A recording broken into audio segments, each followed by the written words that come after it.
સુરતની KP Sanghvi diamond હીરા પેઢી દ્વારા હીરાના વેપારીઓ ઉપર કરેલા કેસો પરત ખેંચવાની માંગ સાથે છેલ્લા 2 દિવસથી વેપારીઓના પરિવારો ઓફિસની બહાર ધરણા ઉપર બેઠા છે.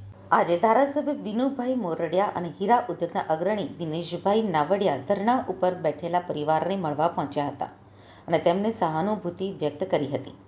સુરતની કેપી ડાયમંડ હીરા પેઢી દ્વારા હીરાના વેપારીઓ ઉપર કરેલા કેસો પરત ખેંચવાની માંગ સાથે છેલ્લા 2 દિવસથી વેપારીઓના પરિવારો કેપી સંઘવીની ઓફિસની બહાર ધરણા ઉપર બેઠા છે. આ સાથે જ ધારાસભ્ય વિનુભાઈ મોરડિયાએ જણાવ્યું હતું કે કેપી સંઘવી ડાયમંડ પેઢી ખૂબ જ સારો ડાયમંડમાં ઇતિહાસ ધરાવે છે. ભૂતકાળમાં હીરા ઉદ્યોગમાં નાદારી જાહેર કરનારા વિરુદ્ધ કોઈ કાર્યવાહી થઈ નથી, તો આ 12 જેટલા હીરા વેપારીઓએ તમને ચૂકવણું કરી આપ્યું છે અને પોતાના ઘર, દાગીના અને જમીન સુધી વેચી આપીને પેઢીને ચૂકવણું કર્યું છે. ત્યારે આ લોકો ઉપર થયેલા ચેક રિટર્નના કેસો પરત ખેંચવામાં આવે. આ કેસોના કારણે વેપારીઓ સાથે તેમના પરિવારજનો, બાળકો પણ ખૂબ જ હેરાન થઈ રહ્યા છે. ત્યારે અમે ધારાસભ્ય તરીકે તમને વિનંતી કરીએ છીએ કે તે લોકો ઉપર થતી કાર્યવાહી પરત ખેંચવામાં આવે અને આ મેટર પૂરી કરવામાં આવે.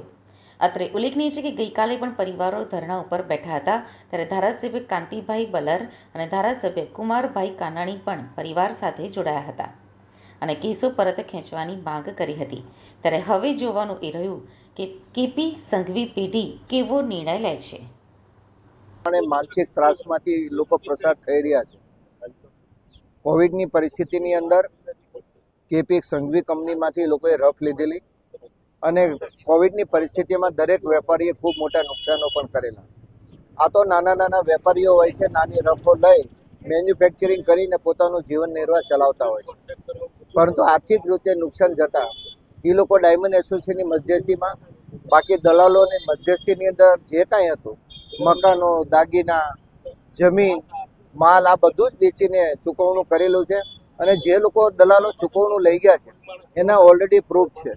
પરંતુ આજની તારીખે અમે એટલી વિનંતી કરીએ છીએ કે કેપી સંઘવીના સ્વર્ગસ્થ બાબુ કાકા એ ખૂબ જાણીતું નામ આ ડાયમંડ ઇન્ડસ્ટ્રીની અંદર છે અને ખૂબ મોટા દાનવીર પણ હતા.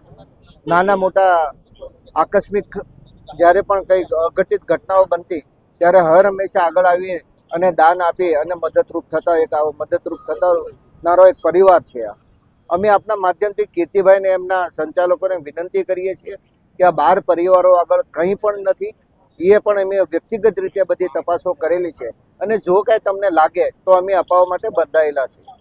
હવે અમે એટલી વિનંતી કરીએ કે આ 12 પરિવારોના બાળકો રાતે સૂઈ શકતા નથી, બહેનો સૂઈ શકતી નથી, બાળકોને ફી ભરવા માટેના પૈસા નથી, મકાનનું ભાડું ભરવા માટે પણ ઇન્કમ નથી.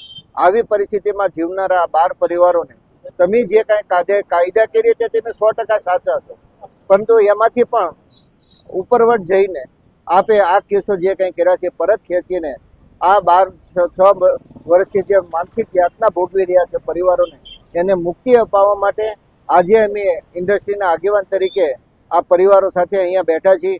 ફરી અમે વિનંતી કરીએ છીએ કે આમાં પોઝિટિવ માનવતાવાદી વલણ અપનાવી અને આ લોકોને આમાંથી મુક્તિ અપાવો.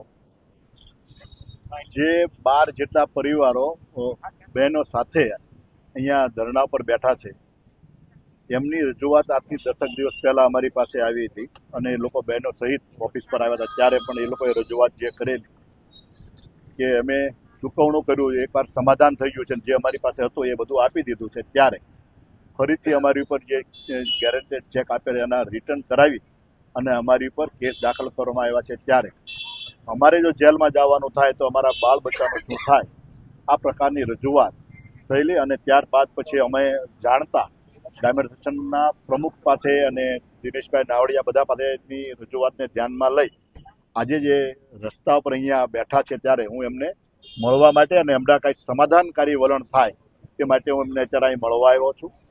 અને કીર્તિભાઈ, એમને પણ મારી વિનંતી છે કે જ્યારે એક ડાયમંડની પરંપરા રહી છે ત્યાર સુધીમાં હજારો લોકો નાદારી લખાવી છે અને જ્યારે નુકસાન ગયું હોય ત્યારે પોતાની પાસે માલ રાખીને નહીં આપે તો એમની પાસે બધી જ કાર્યવાહી થવી જોઈએ એમની સામે. પરંતુ જ્યારે ઘર-બાર, ઘરેણા, કોઈ લોકોએ જમીનો પણ બાપદાની આપી દીધી છે કોઈ વાર, તો જ્યારે એની પાસે એવું કાંઈ છે જ નહીં, તો હું માનું છું કે વિનંતી કરું છું કીર્તિભાઈને કે આવા કેસ પાછા ખેંચે અને બહેનોને આવા યાતનામાંથી એમને મુક્ત કરવા જોઈએ અને માનવતાવાદી વલણ અપનાવવું જોઈએ. અને આપની તો બહુ મોટી મહાન પેઢી છે અને ઇતિહાસ પણ રહ્યો છે. ત્યારે આવા ફક્ત 12 લોકો અને એમની પાસે નથી તો એમને જેલમાં જવાથી મોકલવાથી કાંઈ હાથમાં નહીં આવે. એટલે મારી વિનંતી છે કે એક માનવતાવાદી વલણ અપનાવે અને આ બહેનોને એના ત્રાસમાંથી. મારું નામ છે.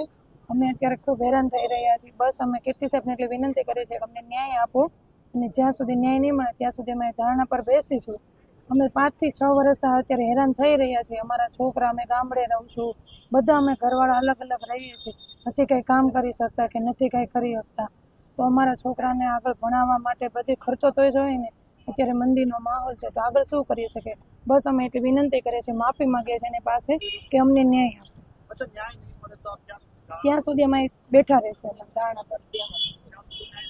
હા, અમે બેસું.